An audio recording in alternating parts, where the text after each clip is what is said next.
দেখছেন কলকাতা টিভি, আপনাদের সঙ্গে আরো বারো নিয়ে রয়েছে আমি ভাস্বতী, আর আরো বারো ভাস্বতীর সঙ্গে রয়েছে আমি অভিক। শুরুতে যে খবরে নজর রাখবো, রাজ্যপাল সংঘাত আরো তুঙ্গে পৌঁছলো। রাজ্যের তালিকাভুক্ত একজনকে আজ রাজভবনে ডাকলেন সিভি আনন্দ বোস।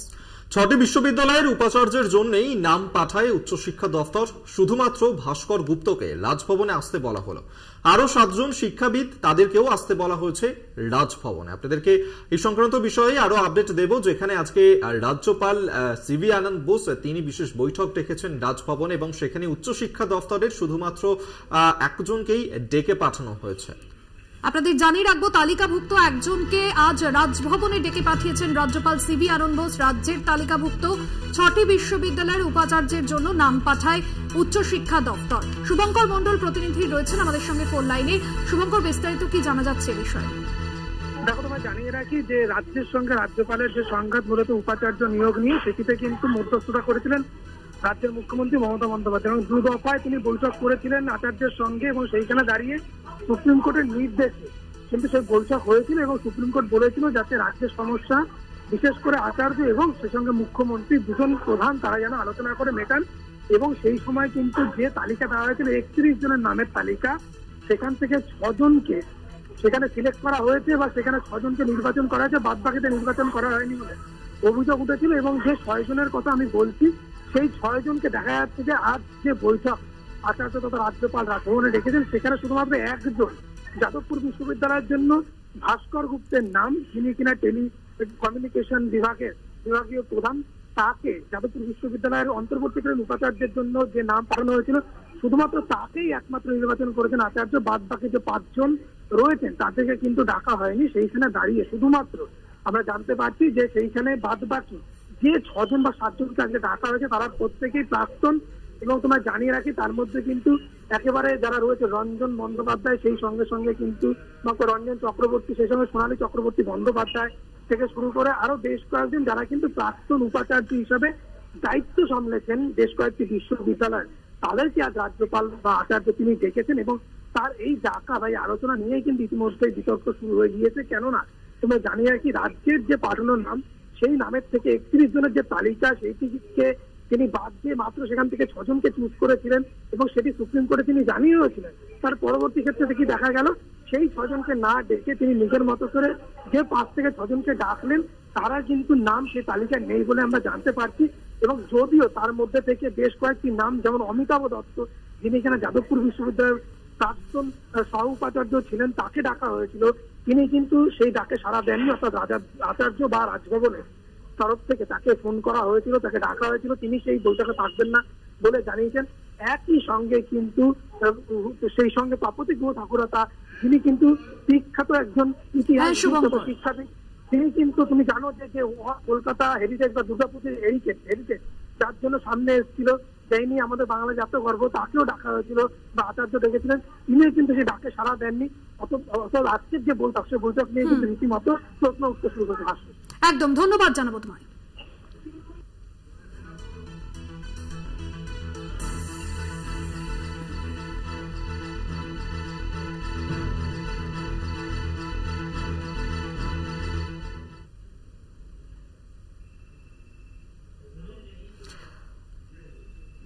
আর এরপর যে খবরের দিকে নজর রাখবো, ফের একবার বিক্ষোভের মুখে পড়তে হলো অধীর চৌধুরীকে। আজ মুর্শিদাবাদের নওদায় তিনি প্রচারে বেরিয়েছিলেন এবং সেই সময়ই গো ব্যাক স্লোগান দেওয়া হলো আজ অধীর চৌধুরীকে। ফের একবার বিক্ষোভের মুখে পড়লেন তিনি।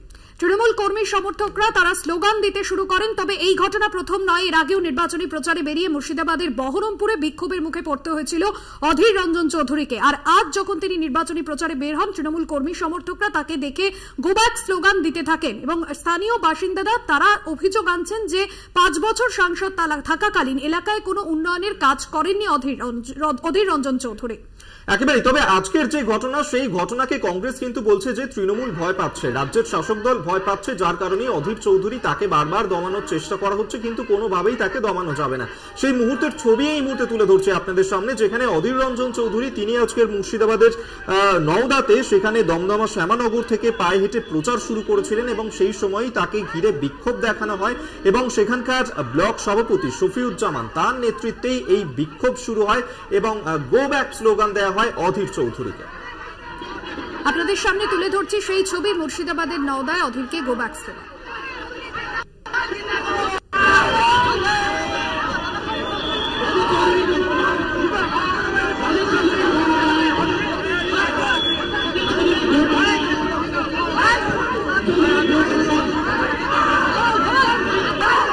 আমরা এই নিয়ে কথা বলবো। আমাদের সঙ্গে এই মুহূর্তে টেলিফোনে রয়েছেন প্রতিনিধি কল্যাণ চন্দ্র। কল্যাণ, বারবার আমরা দেখছি অধীর চৌধুরী তিনি যখনই প্রচারে বেরোচ্ছেন তাকে বারবার এই ধরনের বিক্ষোভের মুখে পড়তে হয়েছিল। দুটো বিষয় জানতে চাইবো, আজকে ঠিক কি ঘটনা ঘটেছিল এবং বারবার অধীর চৌধুরী তাকেই কেন বিক্ষোভের মুখে পড়তে হচ্ছে? দেখো, আজকে যেটা হচ্ছে যে নওদা থানা যে দমদমা এলাকা রয়েছে সেখানে অধীর চৌধুরী ভোট প্রচারে গেছিলেন এবং এই প্রচার চলাকালীন হঠাৎই কিছু যুবক তাকে তার গাড়ি ঘিরে ধরে এবং তাকে গো ব্যাক স্লোগান দিতে থাকে। তবে যে যুবকরা গাড়ি ঘেরাও করেছিলেন তারা তৃণমূল কর্মী সমর্থক বলে জানা গেছে। তাদের দাবি যে দীর্ঘদিনের সাংসদ, 25 বছরের সাংসদ এলাকায় কিছু উন্নয়ন করেননি, এখন তিনি ভোট চাইতে এসেছেন, সে কারণে তারা বিক্ষোভ দেখাচ্ছেন। পাশাপাশি অধীর চৌধুরী এবং কংগ্রেসের বক্তব্য যে অধীর চৌধুরী যেখানেই যাচ্ছে সেখানে তাকে বিক্ষোভ দেখানো হচ্ছে, গো ব্যাক স্লোগান দেওয়া হচ্ছে। এরকম কেন পরিস্থিতি হচ্ছে? কারণ গণতান্ত্রিক অধিকার সবারই, সবাই ভোট প্রচার করবে, বিভিন্ন প্রার্থীরাও ভোট প্রচার করছে। তাহলে স্পেসিফিক ভাবে অধীর চৌধুরীকে বারবার কেন এভাবে তৃণমূল এবং বিজেপি তারা কখনো বিক্ষোভ দেখাচ্ছে? যদিও অধীর চৌধুরী মেজাজ হারিয়ে দুটি ঘটনায় তৃণমূল কর্মীকে বিধান দেখে এবং জেলা বিজেপি সভাপতি সাকারাম সরকারকে দুজনকে ধাক্কা দিয়েছিলেন, হেনস্থা করেছিলেন বলে অভিযোগ। মেজাজ হারাচ্ছেন অধীর চৌধুরী, এরকমই অভিযোগ করছে বিরোধী পক্ষ। যদি অধীরের কংগ্রেসের বক্তব্য অধীর চৌধুরী তার নিজস্ব যে কর্মসূচি, সেই সমস্ত কর্মসূচি এলাকায় তিনি যাচ্ছেন, তিনি প্রচার করছেন, সেখানে বাধা দিচ্ছে বিরোধীরা। অধীর চৌধুরীকে ভয় পেয়েছে, যার ফলে তারা এরকম করছে। উল্টো দিকে কংগ্রেস, তৃণমূল এবং বিজেপির বক্তব্য অধীর চৌধুরী ব্যাকফুটে চলে গেছেন, তিনি পরাজয় তার নিশ্চিত জেনেই তিনি মেজাজ হারাচ্ছেন এবং হেনস্থা করছেন। এই ঘটনার কিন্তু প্রায় প্রত্যেক দিনই দেখা যাচ্ছে বহরমপুরের এবং মুর্শিদাবাদের বিভিন্ন এলাকায় অধীর চৌধুরী বিশেষ করে যে সমস্ত জায়গায় প্রচারে যাচ্ছেন সেখানে তিনি বিক্ষোভের মুখে পড়ছেন। বেশ, ধন্যবাদ তোমায় কল্যাণ চন্দ্র, আমাদের সঙ্গে টেলিফোনে ছিলেন প্রতিনিধি। অন্যদিকে এই ঘটনা প্রসঙ্গে কংগ্রেস মুখপাত্র সৌম্য আইচরায় তিনি বলছেন যে তৃণমূল হারবে তাই ভয় পেয়ে এসব করছে। কি প্রতিক্রিয়া দিয়েছেন তিনি, শোনাবো।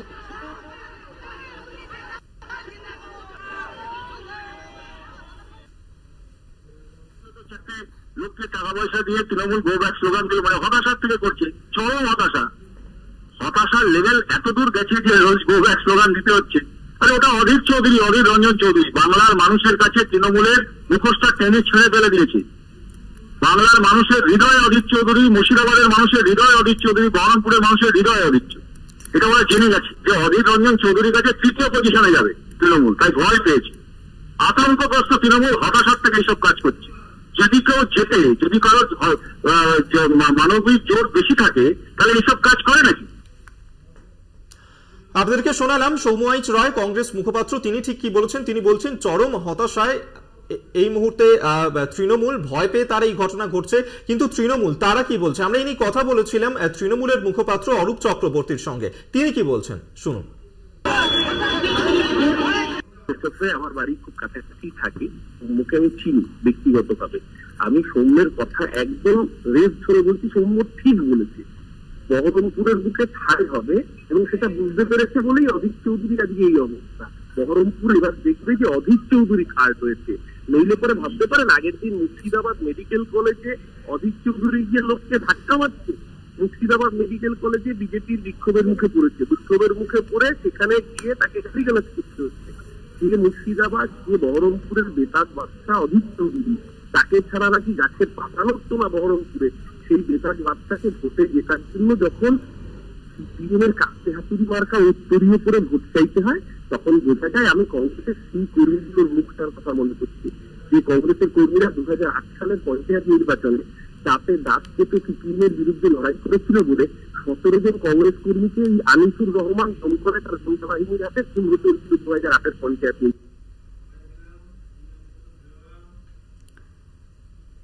প্রথম দফার পর তৃণমূলের আগাম বিজয় মিছিল নিয়ে নাটক, এইভাবেই কটাক্ষ করলেন বর্ধমান দুর্গাপুরের বিজেপি প্রার্থী দিলীপ ঘোষ। তিনি বলেছেন যে 4 জুনের পর বোঝা যাবে কে কোথায় আছে। তৃণমূল যত হারছে তত গলার জোর বাড়ছে। বর্ধমানে চা চক্রে কি এমনটাই মন্তব্য করেছেন বর্ধমান দুর্গাপুর লোকসভা কেন্দ্রের বিজেপি প্রার্থী দিলীপ ঘোষ। আমরা জানি গতকালই প্রথম দফার লোকসভা নির্বাচন শেষ হয়েছে কোচবিহার, জলপাইগুড়ি এবং আলিপুরদুয়ারে, এবং তারপরেই আগাম বিজয় মিছিল বের করেছে রাজ্যের শাসক দল তৃণমূল, এবং সেই বিষয়কেই কটাক্ষ করেছেন দিলীপ ঘোষ, যেখানে তিনি বলেছেন যে 4 জুনের পর বোঝা যাবে কে কোথায় হারছে, কে কোথায় আছে। তৃণমূল যত হারছে তত গলার জোর বাড়ছে। ঠিক কি বলেছেন বর্তমানে চা চক্র থেকে দিলীপ ঘোষ, শোনাবো।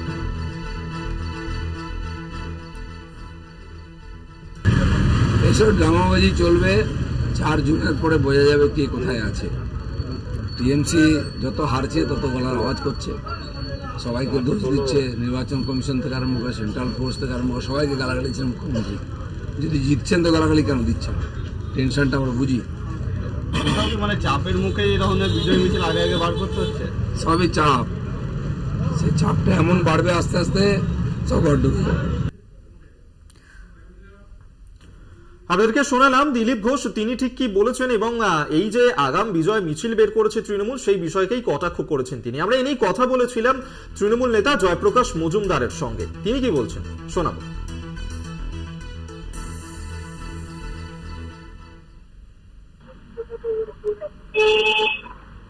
তো চা খাওয়া এবং আজে বাজে বিবৃতি দেওয়া, এটাই হচ্ছে তার সমস্ত রাজনৈতিক পরিধিটা এর মধ্যেই সীমিত। যে কথা বলছেন, বলে দিলেন যে তৃণমূলের গলার জোর বাড়ছে, তৃণমূলের গলার জোর বাড়বেই তো। আমরা মোদীকে চ্যালেঞ্জ করছি, পশ্চিমবঙ্গে একটা আসন দিচ্ছি না, উনি নিজের সিট জিততে পারবেন না, ওনাকে ওনার পার্টি দূর করে দিয়েছে, নিজের জায়গা থেকে বিতাড়িত করেছে, সেই নিয়ে কিছু কথা বলুন।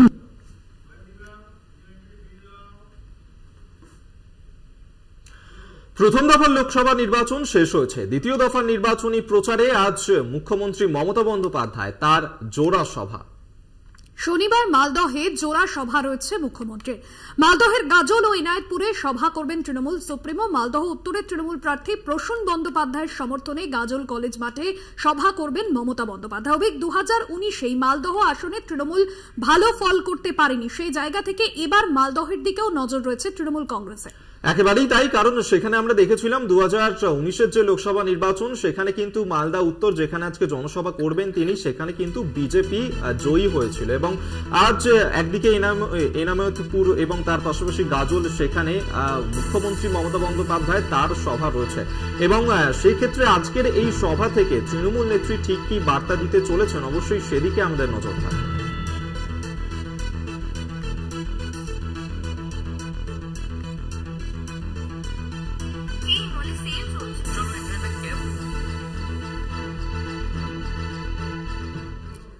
মুখ্যমন্ত্রী মমতা বন্দ্যোপাধ্যায় দ্বিতীয় দফার প্রচারে যেরকম নজর থাকছে, পাশাপাশি দ্বিতীয় দফার ভোটের আগে প্রচারে ঝড়। আজ রায়গঞ্জে সভা রয়েছে অভিষেক বন্দ্যোপাধ্যায়। আজ অভিষেক বন্দ্যোপাধ্যায় তিনি এই সভা করবেন সেখানকার তৃণমূল প্রার্থী কৃষ্ণ কল্যাণীর সমর্থনে। পরে বিপ্লব মিত্রের সমর্থনেও একটি রোড শো করার কথা রয়েছে অভিষেক বন্দ্যোপাধ্যায়ের। বালুরঘাটে সেই রোড শোতে উপস্থিত থাকবেন অভিষেক বন্দ্যোপাধ্যায়। দ্বিতীয় দফা ভোটের আগেই প্রচারে ঝড় তুলতে আজ অভিষেক বন্দ্যোপাধ্যায় তার সভা রায়গঞ্জে, পাশাপাশি বালুরঘাটেও রোড শো করবেন। দ্বিতীয় দফায় ভোট রয়েছে রায়গঞ্জ, বালুরঘাট এবং পাশাপাশি দার্জিলিং এর কেন্দ্রে, এবং আজ রায়গঞ্জ ও বালুরঘাটে সভা করবেন অভিষেক বন্দ্যোপাধ্যায়। তৃণমূল প্রার্থী কৃষ্ণ কল্যাণীর সমর্থনে সভা রয়েছে অভিষেকের।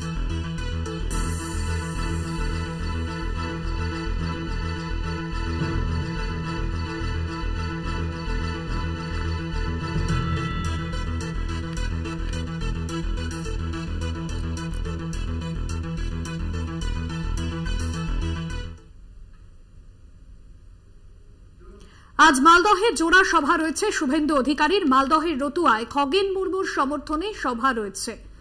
ইংরেজবাজারে সভা করবেন বিরোধী দলনেতা, এবং পাশাপাশি শ্রীরূপা মিত্র চৌধুরী তার সমর্থনেও আজকে সভা করতে সেখানে উপস্থিত হবেন বিরোধী দলনেতা শুভেন্দু অধিকারী। আপনাদেরকে আমরা সরাসরি সেখানে নিয়ে যাব, এবং মালদা থেকে আমাদের সঙ্গে সেখান থেকে রয়েছেন প্রতিনিধি গৌতম চক্রবর্তী। গৌতম, আজকে জোড়া সভা রয়েছে বিরোধী দলনেতা শুভেন্দু অধিকারীর, তার আগে কি আবহ এই মুহূর্তে দেখতে পাচ্ছ, সেখানে কি প্রস্তুতি? দেখো আজকে যে এখন 12:20 বাজে প্রচন্ড তাপপ্রবাহ চলছে, এক কথায় লু বইছে, 40 ডিগ্রি সেলসিয়াস তাপমাত্রা। পাশাপাশি রাজনৈতিক তাপমাত্রাও কিন্তু বাড়ছে, কারণ প্রধান দুই যুব দল তৃণমূল কংগ্রেস এবং বিজেপির মুখ্যপ্রধান দুই কাণ্ডারি মুখ্যমন্ত্রী মমতা বন্দ্যোপাধ্যায় এবং বিরোধী দলনেতা শুভেন্দু অধিকারী, তাদের দুটি করে সভা রয়েছে।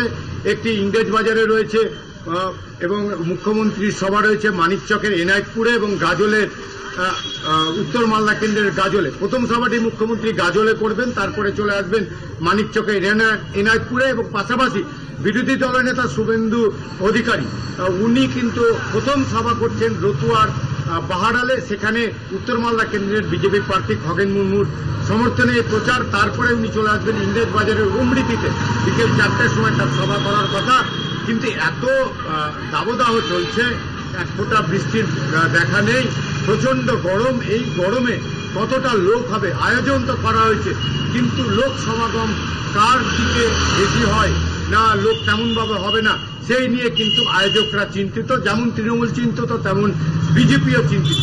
পাশাপাশি পানীয় জলের ব্যবস্থা রাখা হয়েছে এবং যেহেতু রোদ এবং এই রোদে একটু ছাওয়ার নিচে দাঁড়িয়ে যেন শ্রোতারা তাদের নেতাদের বক্তব্য শুনতে পারে, সেই কারণে হ্যাঙ্গার হুড লাগানো হয়েছে, মঞ্চ তৈরি করা হয়েছে, উপরে টেন্ট দেওয়া হয়েছে এবং কর্মীরা রয়েছেন।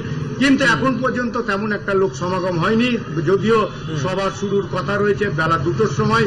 শুভেন্দু অধিকারী পাহাড়াল থেকে রতুয়া যাওয়ার রাস্তায় একেবারে শুভেন্দু অধিকারী তিনি সভা করবেন এবং সেখানে যারা কর্মী সমর্থকরা আসবেন তাদের যাতে কোনো অসুবিধা না হয় সেদিকেও বিশেষ ব্যবস্থা নজর থাকছে। আপাতত ধন্যবাদ গৌতম তোমায়। গৌতম চক্রবর্তী এতক্ষণ সরাসরি আমাদের সঙ্গে ছিলেন প্রতিনিধি। আরো বারের সময় এখন একটা বিরতির। ফিরছি বিরতির পর। ফিরে এলাম বিরতির পর। আর এবার যে খবরে নজর রাখবো, দুর্গাপুরের বিজেপি প্রার্থী দিলীপ ঘোষকে তুলোধনা বর্ধমান দক্ষিণের বিধায়ক খোকন দাসের। মেদিনীপুর থেকে সরিয়ে দিলীপ ঘোষকে বর্ধমান দুর্গাপুরের প্রার্থী করেছে বিজেপি। আর সেই প্রসঙ্গেই দিলীপ ঘোষকে বিজেপির গলার কাঁটা বলে কটাক্ষ করা হয়েছে। দুর্গাপুরে দিলীপ ঘোষের চায় পে চর্চাকেও কটাক্ষ করেছেন খোকন দাস। দুর্গাপুরের মানুষ প্রার্থী হিসেবে দিলীপ ঘোষকে চায় না বলে কটাক্ষ করেছেন খোকন দাস। কি বলেছেন তিনি শোনাবো। একজন প্রার্থী এসেছে, যে প্রার্থী 5 বছর মেদিনীপুরে শুধু প্যারেড করে বেড়েছে আর চায়ের দোকানে চা খেয়ে বেরিয়েছে। মেদিনীপুরের এমএলএ শর্টলেকে ঘুরছে, শর্টলেকে কুকুর নিয়ে 5টা বডিগার্ড নিয়ে সকাল থেকে দৌড়ে বেড়াচ্ছে হাফ প্যান্ট পরে। আর আজকে মেদিনীপুরের মানুষ বলছে এই লোককে আমরা চাই না, এই লোক এখন বিজেপির কাছে গলার কাটা হয়ে গেছে। আপনাদের শোনালাম তৃণমূল বিধায়ক খোকন দাস, তিনি ঠিক কি বলেছেন। মেদিনীপুর থেকে সরিয়ে দিলীপ ঘোষকে বর্ধমান দুর্গাপুরের প্রার্থী করেছে বিজেপি। সেই প্রসঙ্গে দিলীপ ঘোষকে বিজেপির গলার কাটা বলেই কটাক্ষ করেছেন খোকন দাস। একেবারেই তাই। এবং দিলীপ ঘোষ তিনি যদিও বলেছেন যে সব জায়গাতেই যেহেতু তিনি যান সেক্ষেত্রে বর্ধমানও তার অতি পরিচিত জায়গা এবং সেক্ষেত্রে জয়ের ব্যাপারে আশাবাদী দিলীপ ঘোষ। কিন্তু এই দিলীপ ঘোষ তাকে প্রথমবারের জন্য লোকসভা কেন্দ্রে সেখানে বর্ধমান দুর্গাপুর লোকসভা কেন্দ্রে প্রার্থী করা হয়েছে, যা নিয়ে কটাক্ষ করেছেন খোকন দাস। কি বলেছেন দিলীপ ঘোষ শোনাবো আপনাদেরকে। বিধায়ক খোকন দাস বলছেন যে ব্যাপক পরিমাণে বিপুল পরিমাণে ভোটে হারিয়ে আপনাকে বাড়ি পাঠিয়ে দেবে। উনি আগে নিজের সিটটা ধরে রাখুন, ওখানেই লিড নেব এবারে। মারপিট করে ভয় দেখিয়ে গুন্ডা দেখে আর সুবিধা করতে পারবেন না, তাহলে ভেতরে যেতে হবে। আপনাদেরকে শোনালাম দিলীপ ঘোষ তিনি ঠিক কি বলেছেন। বর্ধমান দুর্গাপুরের বিজেপি প্রার্থী দিলীপ ঘোষ তিনি প্রথমবার এই বর্ধমান দুর্গাপুর লোকসভা কেন্দ্রে প্রার্থী হয়েছেন বিজেপির থেকে এবং তাকেই এবার কটাক্ষ করলেন খোকন দাস। বর্ধমান দক্ষিণের বিধায়ক খোকন দাস তিনি যে মন্তব্য করেছেন, মেদিনীপুর থেকে সরিয়ে দিলীপ ঘোষকে বর্ধমান দুর্গাপুরের প্রার্থী করা হয়েছে বিজেপি এবং বিজেপির গলার কাটা বলে দিলীপ ঘোষকে কটাক্ষ করেছেন খোকন দাস।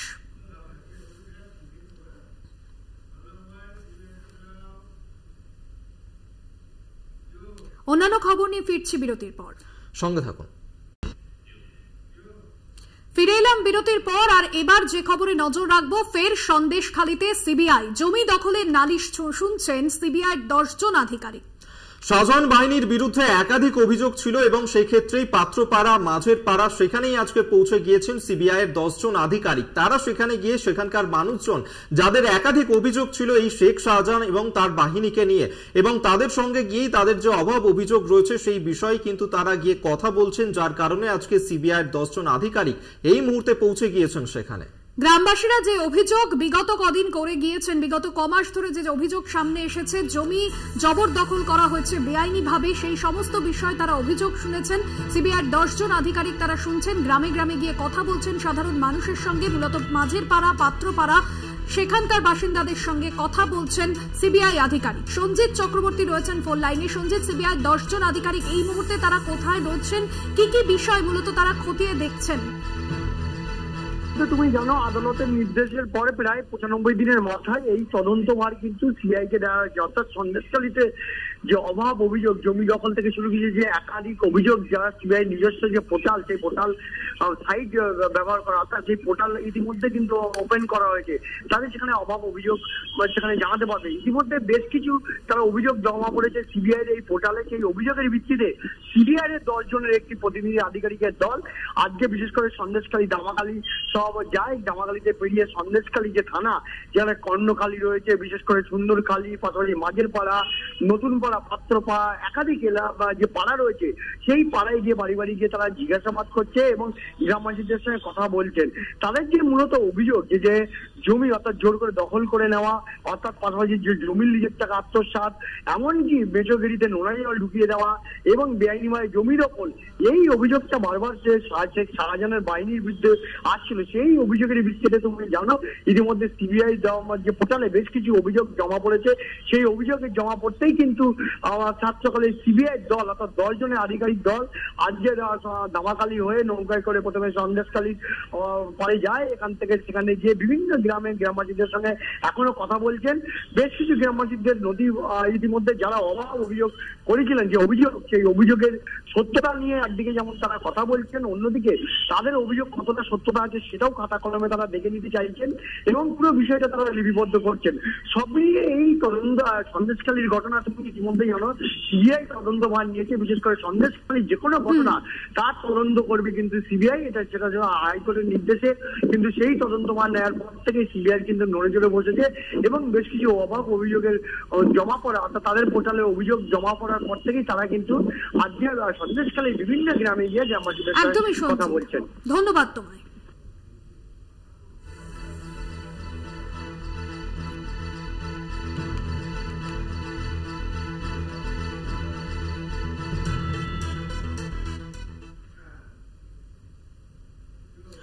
রাজ্যপাল সংঘাত আরো তুঙ্গে।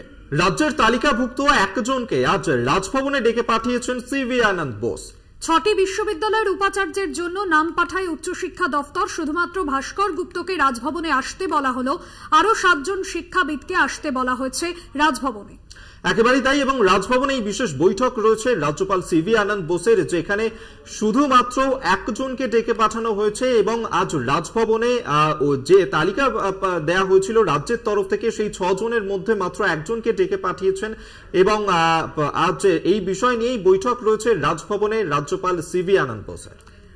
একদমই, এবং মঙ্গলবার সুপ্রিম কোর্টের তরফে যে নির্দেশ দেওয়া হয়েছিল, যেখানে বলা হয়েছিল যে অন্তর্বর্তী উপাচার্য নিয়োগ করতে হবে এবং রাজ্যের যে তালিকা রয়েছে সেখান থেকে অন্তর্বর্তী উপাচার্য নিয়োগ করতে হবে বিশ্ববিদ্যালয়গুলিতে।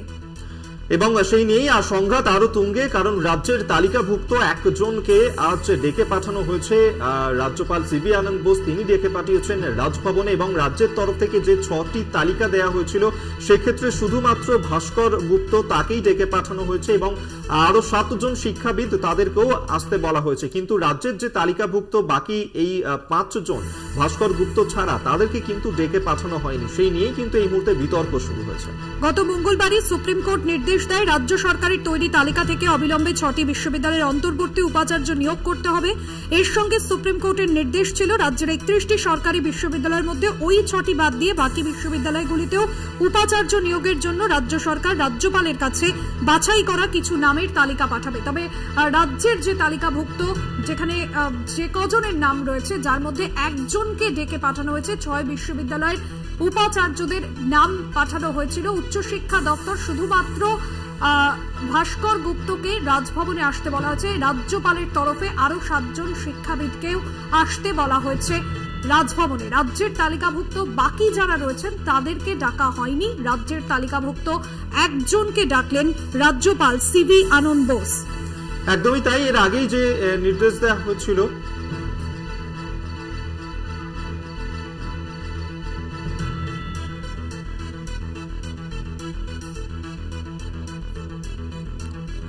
তৃণমূল মুখপাত্র কৃষাণু মিত্র এই মুহূর্তে আমাদের সঙ্গে টেলিফোনে রয়েছেন। কৃষাণু বাবু, যে বিষয়টা জানতে চাইবো যে রাজ্যের তরফ থেকে যে 6 জনের তালিকা দেওয়া হয়েছিল তার মধ্যে একজনকে শুধুমাত্র রাজভবনে ডেকে পাঠানো হয়েছে। এক্ষেত্রে কি তাহলে এটা নতুন করে বিতর্কের সূত্রপাত ঘটালো? কিভাবে দেখছেন?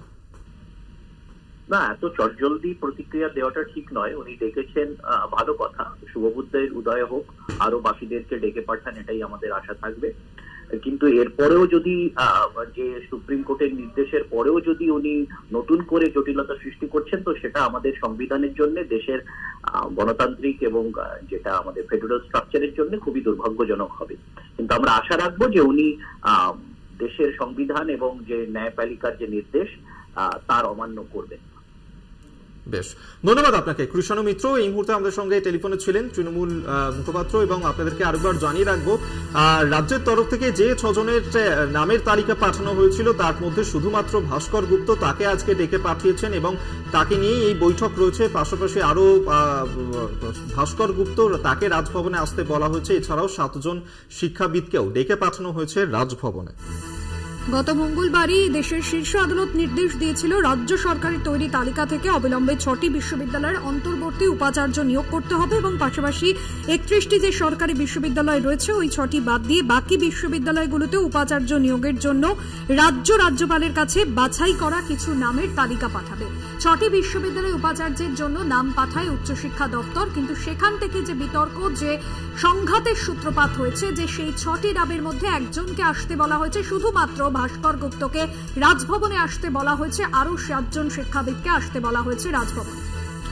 একেবারেই তাই। এবং আজই রাজভবনে সেই সংক্রান্ত বিষয়ে জরুরি বৈঠক রয়েছে।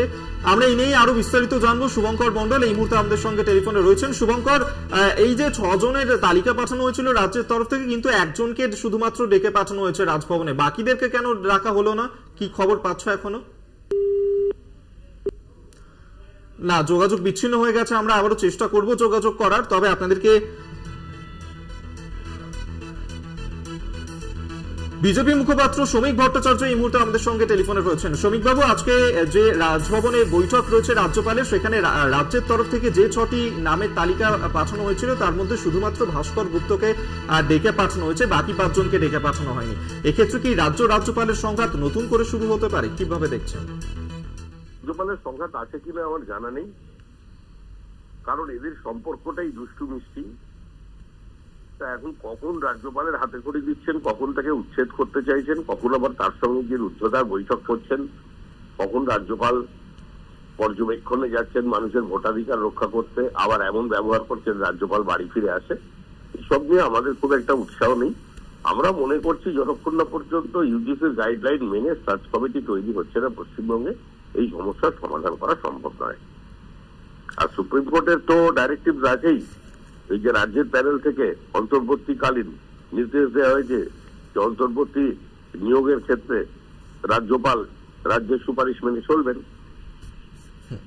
ধন্যবাদ আপনাকে। বিজেপি সাংসদ শ্রমিক ভট্টাচার্য এই মুহূর্তে আমাদের সঙ্গে টেলিফোনে ছিলেন। আপনাদেরকে জানিয়ে রাখবো যে অন্তর্বর্তী উপাচার্য নিয়োগ সংক্রান্ত সুপ্রিম কোর্টের যে নির্দেশ ছিল এবং 6 জনের যে নাম পাঠানো হয়েছিল রাজ্যের, সেই তালিকা থেকেই অন্তর্বর্তী উপাচার্য নিয়োগ করতে হবে, এমনটাই কিন্তু নির্দেশ দেওয়া হয়েছিল সুপ্রিম কোর্টের তরফে। এবং সেই সংক্রান্ত বিষয়ে আজ রাজভবনে বৈঠক রয়েছে। তবে রাজ্যের পাঠানো এই 6 জনের মধ্যে শুধুমাত্র ভাস্কর গুপ্ত, তাকেই ডেকে পাঠানো হয়েছে, বাকি তালিকাভুক্তদেরকে ডেকে পাঠানো হয়নি। সেই নিয়েই কিন্তু রাজ্যপালের মধ্যে যে সংঘাত, তা আরো একবার নতুন করে দানা বাঁধতে পারে, এমনটাই কিন্তু মনে করছে রাজনৈতিক মহল।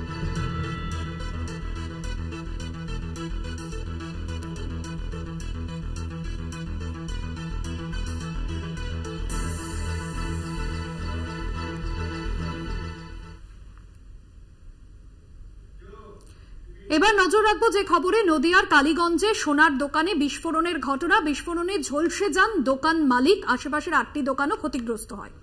আর প্রাথমিকভাবে যে অনুমান করা হচ্ছে যে সিলিন্ডার ফেটেই এই বিস্ফোরণ হয়েছে। শনিবার ভোর রাতে এই ঘটনা ঘটেছে এবং নদিয়াতে এই ভয়াবহ বিস্ফোরণের ঘটনার জেরে আতঙ্ক ছড়িয়ে পড়ে সেখানে স্থানীয় মানুষজনের মধ্যে, যেখানে সোনার দোকানে বিস্ফোরণ এবং বিস্ফোরণের কারণে ঝলসে গিয়েছে দোকানের মালিক। আশেপাশের 8টি দোকানও ক্ষতিগ্রস্ত হয়েছে। প্রাথমিকভাবে অনুমান করা হচ্ছে যে সিলিন্ডার ফেটেই এই বিস্ফোরণ। নদিয়ার কালীগঞ্জে সোনার দোকানে বিস্ফোরণের ঘটনায় আতঙ্ক ছড়িয়েছে। সন্তু সাহা রয়েছেন আমাদের প্রতিনিধি। সন্তু, ঠিক কি কারণে বিস্ফোরণ এখনো পর্যন্ত কি জানা যাচ্ছে এবং ঘটনায় ক্ষয়ক্ষতির পরিমাণ কি? দেখো, আজ ভোরে কালীগঞ্জ থানার দেবগ্রামে ভয়াবহ বিস্ফোরণ ঘটে। বিস্ফোরণে কিন্তু উড়ে গিয়েছে পরপর 4টে দোকান, ভয়াবহ ক্ষতি হয়েছে। শুধুমাত্র 4টে দোকান নয়, ওই সময় দোকানের মালিক কিন্তু ওই ঘরেই ছিলেন, যে দোকান সোনার দোকান। তিনি সোনার যে পালিশের কাজ করতেন, তিনি ঘরেই থাকতেন, তিনি একেবারে ঝলসে গিয়েছেন। এই ঘটনায় রীতিমতো আতঙ্কের সৃষ্টি হয়েছে। এখনো পর্যন্ত যেমনটা আমরা জানতে পেরেছি, যেহেতু ওখানে সোনার গহনার পালিশের কাজ হতো, সেই পালিশের কারণে গ্যাস মজুদ রাখতে হতো, অর্থাৎ যে কাজের জন্য গ্যাস ব্যবহার করা হতো, সেই গ্যাস বিস্ফোরণের কারণে এই ঘটনা কিন্তু ঘটতে পারে, এমনটাই প্রাথমিকভাবে অনুমান করা হচ্ছে। কিন্তু এই যে বিস্ফোরণের ঘটনা, ভয়াবহ বিস্ফোরণ, পাশাপাশি আরো 8টি দোকান ক্ষতিগ্রস্ত হয়েছে, তাতে কিন্তু রীতিমতো আতঙ্কের পরিবেশ সৃষ্টি হয়েছে এলাকায়। ভাষ্যদিদি। ধন্যবাদ। সন্তু সাহা আমাদের প্রতিনিধি ছিলেন ফোন লাইনে। নদিয়ার কালীগঞ্জে সোনার দোকানে বিস্ফোরণে পরপর 8টি দোকান ক্ষতিগ্রস্ত হয়েছে, আহত হচ্ছেন দোকান মালিক।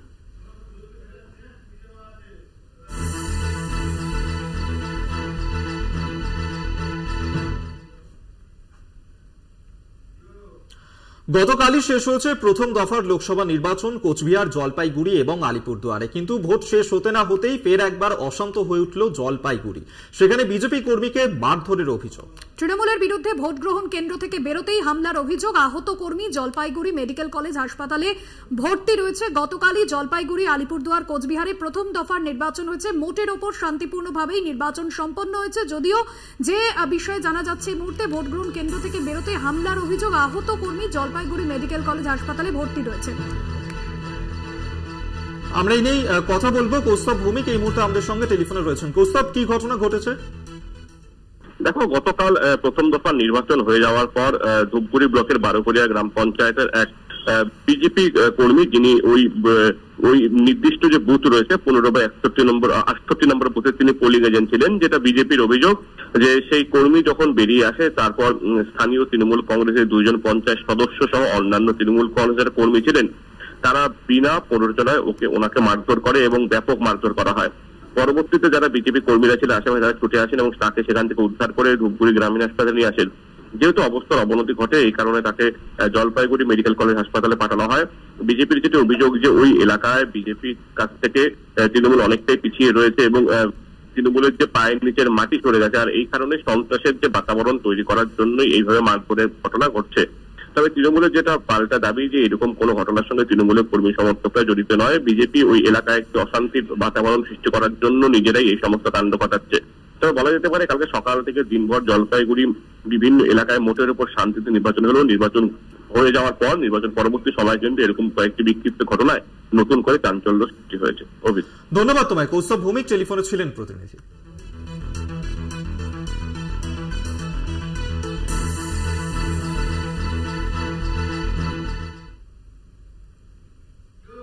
ভাঙড়ের শওকত মোল্লার নামে পোস্টার পড়ল, যাকে কেন্দ্র করে চাঞ্চল্য তৈরি হয়েছে এলাকায়। ভাঙড় বিধানসভার পোলেরহাট থানার শ্যামনগর এলাকায় ক্যানিং পূর্বের তৃণমূল বিধায়ক শওকত মোল্লার নামে একাধিক পোস্টার পড়েছে।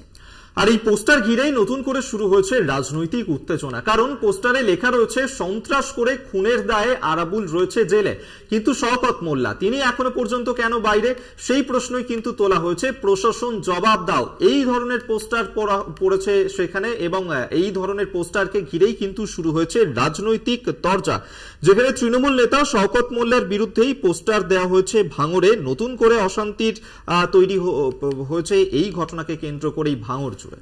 ক্যানিং পূর্বের তৃণমূল বিধায়ক শওকত মোল্লার নামে রাতের অন্ধকারে কে বা কারা এই একাধিক পোস্টার দিয়েছে তা এখনো পর্যন্ত স্পষ্ট নয়। যদিও ভাঙড়ের তৃণমূল বিধায়ক তার যে কোনো রকম ভাঙড়ের আইএসএফ বিধায়ক একদমই ভাস্বতী, তুমি যেমনটা বলছিলে, এবং এই যে শওকত মোল্লা তাকে ঘিরে যে ধরনের পোস্টার দেওয়া হয়েছে তাতে কিন্তু লেখা রয়েছে যে ক্যানিং ও জীবনতলা থেকে লোক এনে ভাঙড়ে সন্ত্রাস করে খুন করলো, আর সেই খুনের দায়ী আরাবুল তিনি জেলে রয়েছেন, কিন্তু শওকত মোল্লা ক্যানিং পূর্বের বিধায়ক তিনি কেন বাইরে রয়েছেন সেই প্রশ্নই কিন্তু তোলা হয়েছে পোস্টারে। বলা হয়েছে প্রশাসন জবাব দাও, এবং এই ধরনের পোস্টারকে কেন্দ্র করেই এই মুহূর্তে রাজনৈতিক চর্চা শুরু হয়েছে ভাঙড়ে। শওকত মোল্লার নামে এই ধরনের পোস্টার যাকে কেন্দ্র করেই উত্তেজনা ছড়িয়েছে ভাঙড়ে। একদমই, এবং পঞ্চায়েত নির্বাচনে আমরা দেখেছিলাম আরাবুল ইসলামের বিরুদ্ধে একাধিক অভিযোগ সামনে এসেছিল এবং এই মুহূর্তে তিনি জেলে, এবং সেই জায়গায় শওকত এখনো কেন বাইরে তা নিয়েই প্রশাসনের জবাব দিয়ে চেয়েছেন এই পোস্টারের মধ্যে দিয়ে।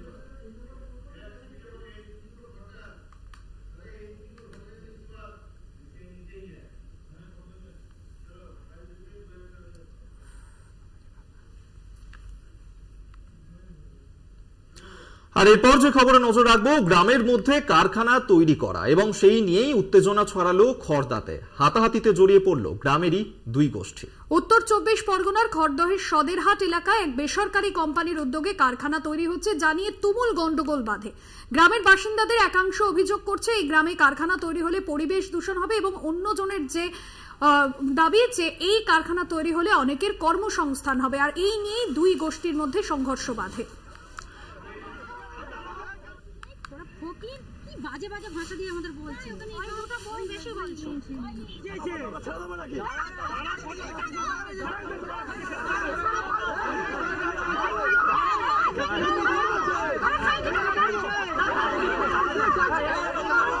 ঠিক খাইলে আমি কথা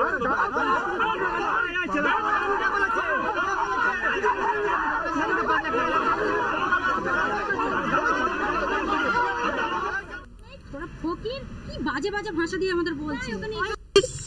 ওরা অভিযোগ করছে কি জন্য আমি বলতে পারবো না, তবে আমি জানি এখানে কারখানাটা হলে গ্রামবাস, এটা ইন্ডাস্ট্রিয়াল এরিয়া, কল্যাণীর হাইওয়ের পাশে, এখানে বাঁশবাগানের ধারেই আমরা রাস্তার জন্য, গ্রামবাসীদের রাস্তার জন্য, গ্রামবাসীর উপকৃত হবে সেই রাস্তার জন্য আমরা আমাদের জমির উপর দিয়ে রাস্তা, মানে আমরা নিজেরা। কারখানাটা কি হবে? কারখানাটা হবে আরএনসি। এটা কি আপনাদের জমি? হ্যাঁ, জমিটা আমাদের। এখানে কারখানাটা হতে দিচ্ছে না, আপনারা কি চাইছেন যে হোক? আমরা চাইছি না, আমরা অবশ্যই চাইছি কারখানাটা হোক, ইন্ডাস্ট্রিয়াল এরিয়া, তার জন্য কিছু ছেলে যারা কর্মসংস্থান নেই তারা কাজ করুক, তাদের রুটি রুজি হোক, কারখানাটা এগিয়ে যাক। এবং এটাও চাইছি না যে গ্রামবাসীর কোনো অপকার হোক, গ্রামবাসী কোনো সমস্যায় পড়ুক, এটাও আমরা। কিন্তু একটা সিমেন্টের মিক্সচারের কারখানা তৈরি হচ্ছে, যেটা কিনা আমাদের গ্রাম্য পরিবেশের ক্ষেত্রে অনেকটাই ক্ষতিকারক। তো আমরা গ্রামবাসী এটার বিরুদ্ধে একটা প্রতিবাদ জানিয়েছি। ক্লাব কর্তৃপক্ষ তার সঙ্গে গ্রামবাসী আছে, তাদের এটা আমরা মার্চ পিটিশন করেছি বিভিন্ন জায়গায় বলতে যেটা হলো এমএলএ কে দিয়েছি, আমরা বিডিও দিয়েছি, পঞ্চায়েতে দিয়েছি, এবং আমাদের যে লোকাল থানা রহড়া পুলিশ স্টেশন সেখানে আমরা দিয়েছি। আমরা চাইছি বলতে এখানে একটা কমপ্লিট কারখানা হচ্ছে, যেটা আমাদের গ্রাম্য পরিবেশের মধ্যে, আমরা চাইছি না যে এরকম একটা গ্রাম্য পরিবেশের মধ্যে একটা কমপ্লিট কারখানা হোক। হ্যাঁ, পাশাপাশি অনেকগুলো বাড়ি রয়েছে, হ্যাঁ, একদম মানে পুরো গ্রামের মাঝখানে বলতে গেলে এটা। পাশে একটা স্কুল আছে।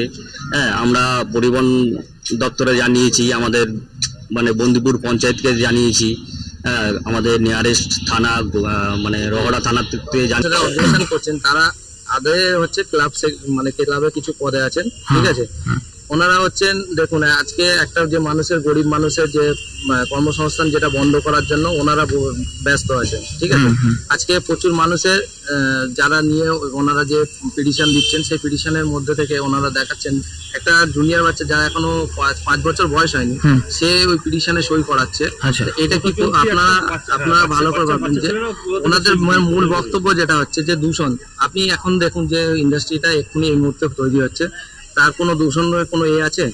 আর যেটা দূষণের যখন হবে তখন অবজেকশন করলে তার জন্য পুলিশ প্রশাসন বা যে কোনো পলিউশন ডিপার্টমেন্ট আছে তারা দেখে নেবে। সোমবার থেকে উপকূলের আবহাওয়ার পরিবর্তন হতে পারে, মঙ্গলবার থেকে হালকা বৃষ্টির সম্ভাবনা দিয়েছে আলিপুর আবহাওয়া দপ্তর। পূর্ব মেদিনীপুর, দক্ষিণ 24 পরগনায় হালকা বৃষ্টি হতে পারে এবং আজ উত্তরবঙ্গের প্রায় 5টি জেলাতেই বৃষ্টি হতে পারে, এমনটাই কিন্তু সম্ভাবনা কথা শোনাচ্ছে আবহাওয়া দপ্তর। শাশ্বতী রয়েছেন আমাদের সঙ্গে। শাশ্বতী, আলিপুর আবহাওয়া দপ্তর এই বিষয়ে কি জানাচ্ছে, কবে থেকে বৃষ্টির হতে পারে? ভাস্বতী, এটাও একটি সুখবরই বলা যায়, কারণ একটি ঘূর্ণাবর্ত তৈরি হচ্ছে এবং যার জেরে বঙ্গোপসাগর থেকে প্রচুর পরিমাণে জলীয় বাষ্প দক্ষিণবঙ্গের ভেতর প্রবেশ করার সম্ভাবনা তৈরি হয়েছে এবং এর ফলে উপকূলবর্তী জেলা অর্থাৎ পূর্ব মেদিনীপুর, দক্ষিণ 24 পরগনা সহ উপকূলবর্তী একাধিক জেলাতে ঝড় বৃষ্টির সম্ভাবনা তৈরি হচ্ছে আগামী মঙ্গলবার থেকে। সেক্ষেত্রে বলা যায় যে কিছুটা হলেও 23 তারিখের পর থেকে স্বাভাবিকের দিকে তাপমাত্রা নামার সম্ভাবনা তৈরি হচ্ছে। এই যে তীব্র দাবদাহ চলছে তার রেশ কিছুটা কেটে যাবে এবং এই ঘূর্ণাবর্তের জেরেই বৃষ্টির সম্ভাবনা দক্ষিণবঙ্গে আগামী সপ্তাহে। তবে উত্তরবঙ্গে বৃষ্টি জারি থাকছে, উত্তরবঙ্গের উপরের 5 জেলাতে ঝড় বৃষ্টির সম্ভাবনা জারি রয়েছে এবং সেটি আগামী সপ্তাহে বজায় থাকবে। ধন্যবাদ শাশ্বতী। বঙ্গোপসাগরে বিপরীত ঘূর্ণাবর্ত অ্যান্টি সাইক্লোনিক সার্কুলেশন বৃষ্টির পূর্বাভাস জারি করা হয়েছে আলিপুর আবহাওয়া দপ্তরের তরফে। দক্ষিণবঙ্গে বৃষ্টির পূর্বাভাস, সেক্ষেত্রে হাঁসফাঁস গরম থেকে রেহাই পেতে পারেন বঙ্গবাসী। সোমবার থেকে বিপরীত ঘূর্ণাবর্ত তৈরি হতে পারে বঙ্গোপসাগরে, তারই প্রভাবে বাংলা, ওড়িশা, ঝাড়খণ্ডে জলীয় বাষ্প প্রবেশ করবে। হালকা বৃষ্টির সম্ভাবনা রয়েছে মঙ্গলবার থেকে। আর আজ থেকেই অর্থাৎ শনিবার থেকেই কলকাতার তাপমাত্রা 41 ডিগ্রি সেলসিয়াস হতে পারে, সেই সঙ্গে তাপপ্রবাহের সতর্কতাও কিন্তু থাকছে। বুধবার পর্যন্ত দক্ষিণবঙ্গে তাপপ্রবাহ পরিস্থিতি বজায় থাকবে এবং প্রত্যেক দিনই 2-1 ডিগ্রি করে তাপমাত্রা ক্রমশই বাড়বে পশ্চিমবঙ্গের বিভিন্ন জেলায়, এমনটাই কিন্তু আলিপুর আবহাওয়া দপ্তর জানাচ্ছে।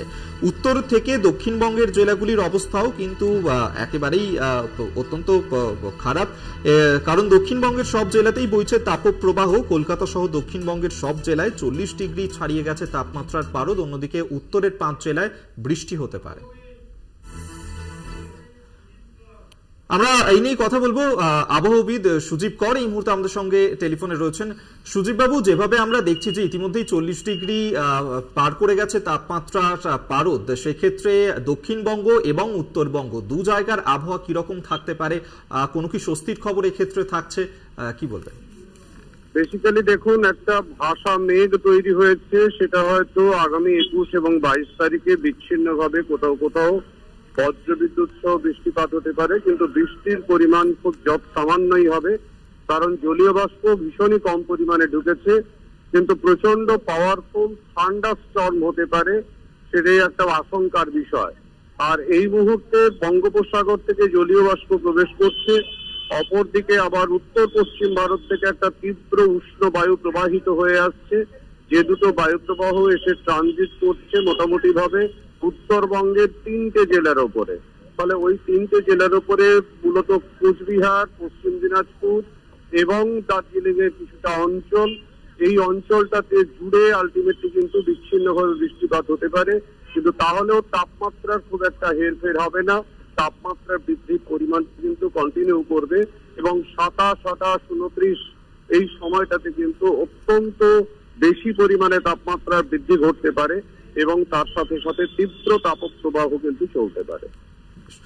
ধন্যবাদ আপনাকে সুজীব কর, আমাদের সঙ্গে টেলিফোনে ছিলেন আবহাওয়াবিদ।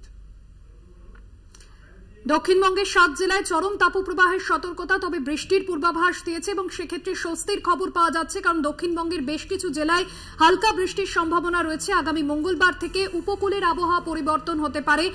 অ্যান্টি সাইক্লোনিক যে ঘূর্ণাবর্ত তৈরি হয়েছে এবং সেই ঘূর্ণাবর্ত বাংলা, ওড়িশা, ঝাড়খণ্ডে মূলত প্রভাব ফেলবে এবং তার জেরেই দক্ষিণবঙ্গের বেশ কিছু জেলায় হালকা বৃষ্টির পূর্বাভাস দিয়েছে আলিপুর আবহাওয়া দপ্তর। পাশাপাশি উত্তরের 5 জেলাতেও বৃষ্টির সতর্কতা দিয়েছে আলিপুর আবহাওয়া দপ্তর।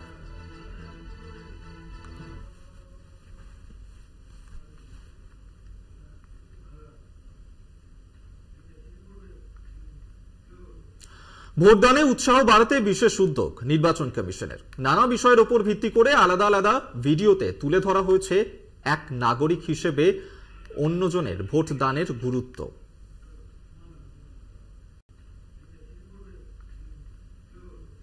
ভোটদানে উৎসাহ বাড়াতে বিশেষ উদ্যোগ নির্বাচন কমিশনের। নানা বিষয়ের উপর ভিত্তি করে আলাদা আলাদা ভিডিওতে তুলে ধরা হয়েছে এক নাগরিক হিসেবে অন্যজনের ভোটদানের গুরুত্ব।